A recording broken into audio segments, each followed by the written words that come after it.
May galap shout out sa inyo lahat guys. This is Edgar Abigo Vlog. So nandito tayo ngayon guys sa The Fatted Calf dito sa Tagaytay. Ano to yung binabagtas nito, I'm not sure, sa highway Tagaytay, Cavite,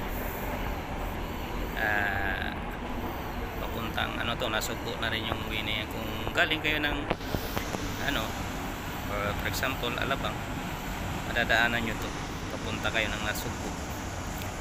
Lagpas lang to ng Antonios, makikita nyo yan. Maganda yung ano nito guys bago lang to na open daw. I'm not sure kung June pa sila nag-open. Ganda rin yung area, masarap din yung pagkain kasi binigyan ako ng gusto. Masarap naman, kaya gusto ko rin bumalik ulit dyan para magkakain ulit.